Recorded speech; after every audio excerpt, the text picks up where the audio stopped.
Il y a fort longtemps, dans une petite ville, vivait un vieux fabricant de jouets qui s'appelait Geppetto.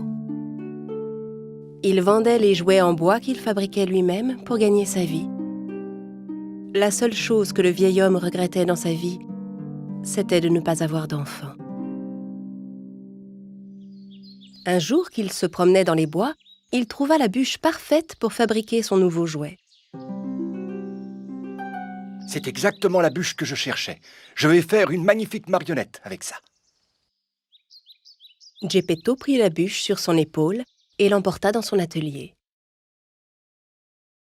Il posa la bûche sur sa table et commença à la sculpter. Mais soudain, il se passa une chose incroyable. Il entendit une voix sortir de la bûche.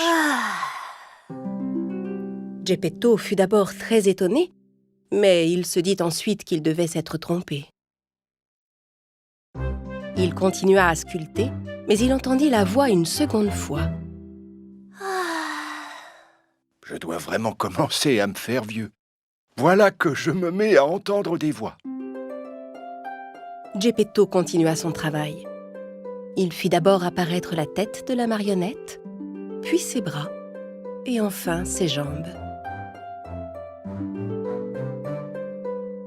Quand Geppetto eut fini la marionnette, il l'installa sur une chaise et commença à ranger. À cet instant, il entendit à nouveau la voix. « Bonjour !»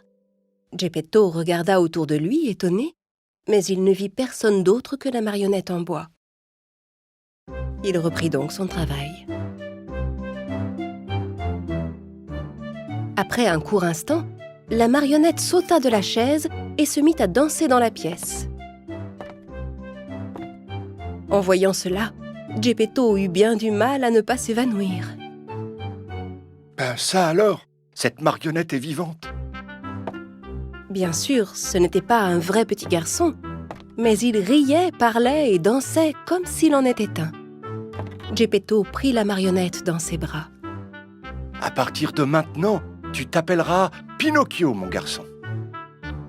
Geppetto et Pinocchio commencèrent ensemble une vie heureuse. Puis le moment arriva pour Pinocchio d'aller à l'école. Geppetto n'avait pas assez d'argent pour acheter à Pinocchio ses fournitures scolaires. Alors il vendit son manteau et donna l'argent à Pinocchio. Pinocchio prit l'argent et se mit joyeusement en route pour l'école. Il contemplait les boutiques, les gens et les marchés qu'il croisait en chemin. Soudain, il vit un attroupement devant lui. Pour aller voir ce qu'il se passait, il se fraya un chemin au milieu de la foule. Il était si petit qu'il avait du mal à passer au milieu de tous ces gens. Arrivé devant, il vit une grande tente colorée. C'était une tente de cirque. Le clown qui était devant la tente interpellait les passants. Pinocchio était curieux de voir ce qu'il y avait à l'intérieur. Mais le clown lui barra la route. « Tu ne peux pas entrer sans payer !» Pinocchio réfléchit un instant, puis se rappela que Geppetto lui avait donné de l'argent pour l'école. « Justement, j'ai de l'argent. » Il sortit l'argent de sa poche et le donna au clown. À l'intérieur de la tente, le spectacle était très amusant. Des marionnettes jouaient ensemble sur une scène. Hey, ils sont en bois, comme moi. Montant sur la scène, Pinocchio se mit à danser avec les autres marionnettes. Mais les spectateurs étaient très fâchés contre lui. Le propriétaire du cirque qui tenait les ficelles des marionnettes au-dessus de la scène, lui, était ravi de voir une marionnette vivante. Une marionnette qui se déplace sans ficelle devrait me rapporter un bon paquet d'argent. Se dit-il. Dès que le spectacle fut terminé, il captura Pinocchio et l'enferma dans une cage. Pinocchio regrettait beaucoup de ne pas avoir écouté Geppetto et de ne pas être allé directement à l'école. Il se mit à pleurer.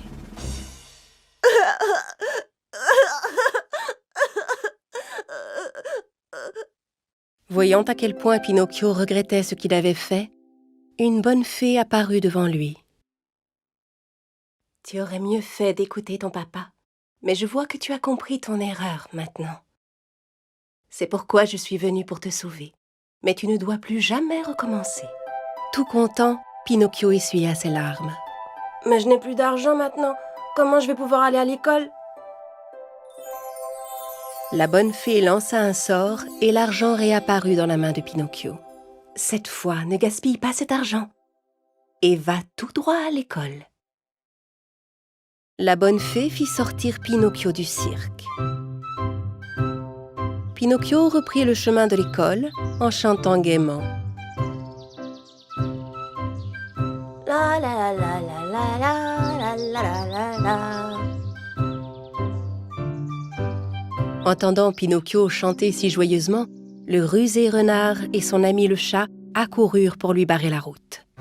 Ils firent un plan pour lui prendre son argent. « Où vas-tu comme ça d'un air si joyeux, mon garçon ? » « Je vais acheter des fournitures scolaires pour aller à l'école. » « Tu n'as pas assez d'argent pour t'acheter ce qu'il faut. Si tu suis bien nos conseils, tu gagneras beaucoup plus. » « Quel conseil ?»« Si tu nous confies ton argent, nous irons le planter dans le champ magique pour faire pousser un arbre à argent. Tu n'auras plus qu'à venir cueillir l'argent chaque fois que tu en auras besoin. »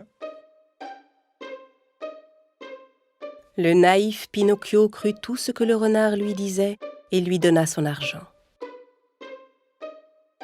Le vilain renard et le chat s'enfuirent avec l'argent. Pinocchio resta tout seul et la bonne fée réapparut devant lui. « Pourquoi tu n'es toujours pas à l'école? Tu as acheté les fournitures scolaires avec l'argent que je t'ai donné ?» À vrai dire, la fée savait parfaitement que Pinocchio avait donné son argent au renard. Elle le mit en garde. « Surtout ne me mens pas, ou bien tu seras puni. » Pinocchio n'écouta pas la fée et lui dit un mensonge. « Oh, j'ai acheté les fournitures, mais je les ai laissées à l'école. » À peine Pinocchio eut-il fini sa phrase que son nez se mit à grandir. « Tu me dis la vérité, tu es sûr ?» Plus Pinocchio s'entêtait à mentir, plus son nez grandissait. À la fin, il ne pouvait même plus bouger la tête. « Oh, ça alors? Mais qu'est-ce qui m'arrive tout à coup ?» Finalement, il comprit son erreur et raconta à la fée tout ce qui s'était passé. Voyant que Pinocchio était revenu dans le bon chemin, la fée redonna à son nez sa taille normale. « Je te pardonne encore une fois parce que tu m'as dit la vérité. » Avec un nouveau sort, elle lui rendit l'argent que le renard lui avait pris. Et une fois de plus, elle lui dit bien de ne pas gaspiller cet argent. Son argent dans la main, Pinocchio reprit sa route en chantant. Mais cette fois, il dut affronter une autre sorte de danger. Le propriétaire du cirque qu'il avait capturé se tenait juste devant lui. Il était très en colère que Pinocchio se soit échappé et il était bien décidé à le punir. Il attrapa Pinocchio et le jeta dans la mer. Quand Pinocchio tomba dans l'eau, il ne coula pas. Il flotta simplement à la surface parce qu'il était fait de bois.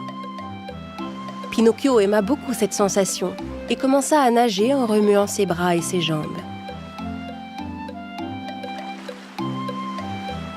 Il nagea ainsi pour rejoindre la rive et c'est alors que tout arriva. « Hé, qu'est-ce qui se passe? Où est-ce que je suis ?» Pinocchio se retrouva soudain dans un endroit sombre. Il regarda partout autour de lui, mais ne vit aucun moyen de sortir. En fait, Pinocchio venait de se faire avaler par une baleine géante et il était à présent assis au beau milieu de son estomac. Pendant ce temps, Geppetto, inquiet, partit à la recherche de Pinocchio. « Pinocchio! Pinocchio !» Arrivé sur le quai où Pinocchio avait été jeté dans la mer, il demanda à tous les pêcheurs s'ils avaient vu son fils. Un des pêcheurs se rappelait avoir vu le garçon et il raconta à Geppetto comment il était tombé dans l'eau. Geppetto demanda au pêcheur de l'aider. Sachant que Geppetto était un brave homme, le pêcheur accepta bien volontiers de l'aider. Il lui prêta un petit bateau pour aller sauver Pinocchio. Geppetto monta dans le bateau et se mit à naviguer. Quelques instants plus tard, une tempête éclata. Le petit bateau ne résista pas aux énormes vagues qui se soulevaient et il chavira. Geppetto se retrouva seul au beau milieu de la mer.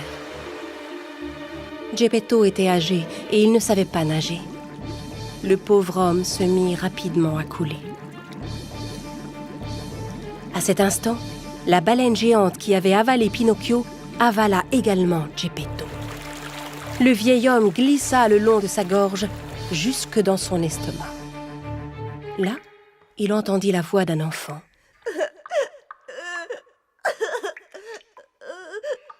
Bien sûr, il reconnut la voix immédiatement. Pinocchio, mon garçon, enfin, je t'ai retrouvé. J'étais tellement inquiet, si tu savais. En entendant la voix de son papa, Pinocchio, en larmes, serra très fort Geppetto dans ses bras. Je suis tellement désolée de ne pas t'avoir écouté, papa. Je te demande pardon. Maintenant, je t'obéirai toujours. Voyant que cette fois Pinocchio était sincèrement désolé, la bonne fée décida de le sauver. Elle fit sortir Pinocchio et Geppetto du ventre de la baleine et les ramena sur la rive. À partir de ce jour, Pinocchio devint un garçon sage et avisé qui écoutait toujours son père. Il allait à l'école tous les jours et quand il sortait, il rentrait vite à la maison pour aider son père dans son atelier. Voyant quel gentil garçon il était devenu, la bonne fée décida de récompenser Pinocchio. Une nuit, alors que Pinocchio était endormi, elle s'approcha de son lit et déposa un sort sur lui. Le matin, Pinocchio se réveilla et s'apprêta, comme tous les jours, à partir à l'école. Mais quand il descendit de son lit, il se rendit compte que quelque chose avait changé. Il regarda d'abord ses mains, puis son corps. Il n'en revenait pas. Il n'était plus fait de bois comme auparavant.